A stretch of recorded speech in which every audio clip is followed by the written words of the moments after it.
This is a Chinese export campaign chest in 3 parts. So let's have a look at the clues that it gives us as to its origin. Well, the first clue and major clue is that it's made out of camphor wood. We haven't seen a British campaign chest yet which has been made out of camphor wood, and we certainly haven't seen the timber offered in any of the makers' catalogues that we've seen. You may get an Anglo-Indian campaign chest made out of camphor wood, but I don't really think we've seen that many of those either. They tend to be made out of teak. So camphor is a very good sign, good pointer that this was made by a Chinese hand.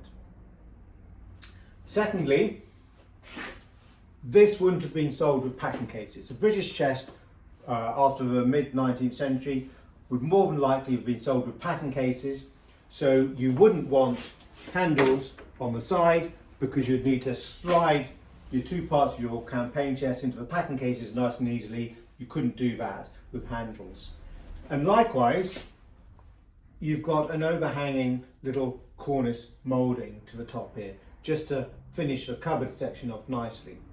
Again, that would not be good for going into a packing case. So the Chinese were less concerned with ending up with 2 very regular box shapes as the British makers were. Yes, it would be made practical for travel, split into 2 or 3 parts, flush handles to the front, but decoration was also important to them, so a nice bit of overhanging moulding, some handles to the side just to make it easier to move, would all fit in with them. Added to this, it's got bracket legs. Now, again, as a general rule of thumb, most Chinese export campaign chests, but again not all of them, most of them have got a fixed foot, whether it's a bracket foot or it's a turned foot. They weren't made to come off for the greater part. And now another very big clue is this handle.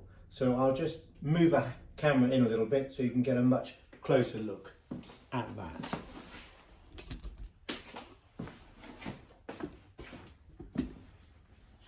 Let's just drop it down a little bit, and in we go. So that shape of handle is probably the most common handle that you'll find on Chinese export furniture. You do see other handles, very occasionally skeletal handles, and other handles which are a little bit more shaped and decorated. But that's a very typical Chinese export handle. So if you see that, again, along with camphor wood, a very strong pointer that this was made by a Chinese hand.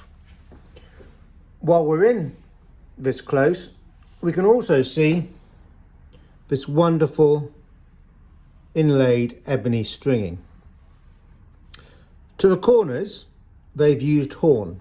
Of course, ebony, for being such a hard wood, can also be quite fragile. So to cut out this shape, much harder. So horn would work very well. And again, horn inlay is something that we do see now and again on Chinese export chests. And also, while we're in here, we can see that this raised escutcheon looks typical of a Brahma lock. There's the lock. It's not a Brahma lock, but it's stamped patent and with a crown, and basically it's to give the illusion that it is a Brahma lock. And in fact, if we look at the key to the cupboard, that looks very similar to a Brahma lock, but actually the lock isn't. It's just a copy of a Brahma lock. That's also something that we see on some Chinese campaign furniture. Some chests and other pieces do have original Brahma locks, but you're also more likely to see a pseudo Brahma lock. So let's pull back out again.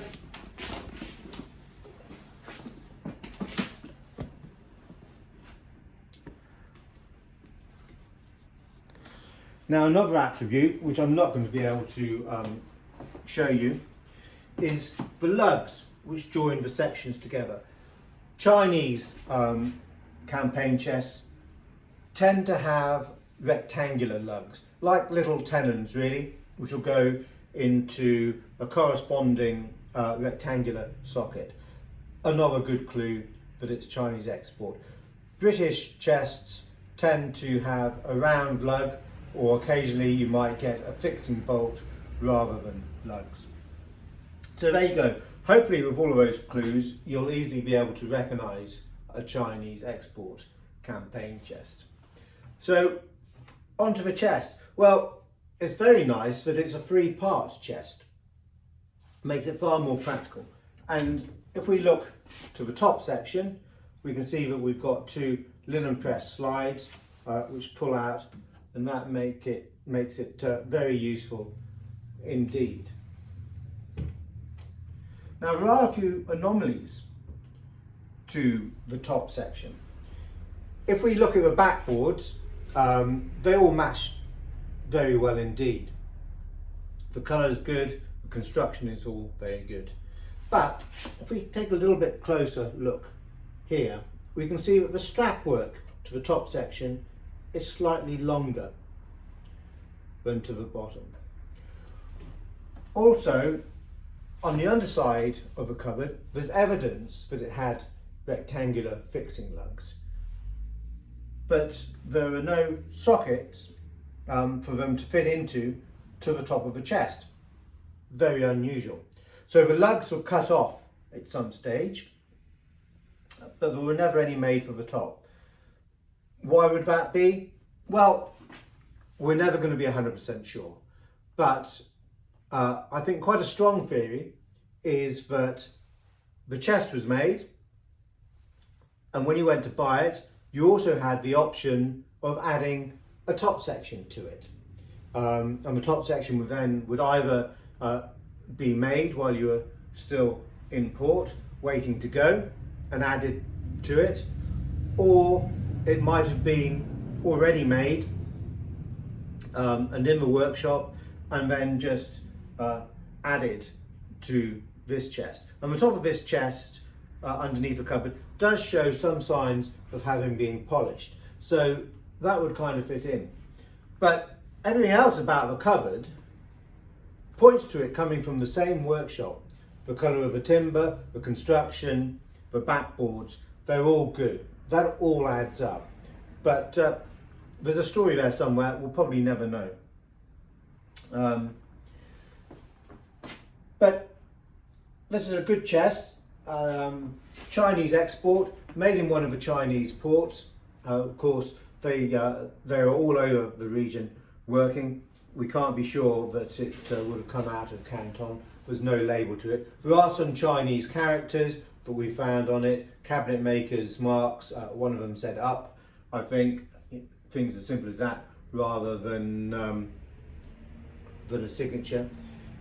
It's mid to late 19th century in date, and is for modern use a very practical, good looking chest. And of course the joy of it is that, being made of camphor, the moths are not going to get in and have a nibble at your favourite woolly jumper. Chinese export, mid to late 19th century, made of camphor wood.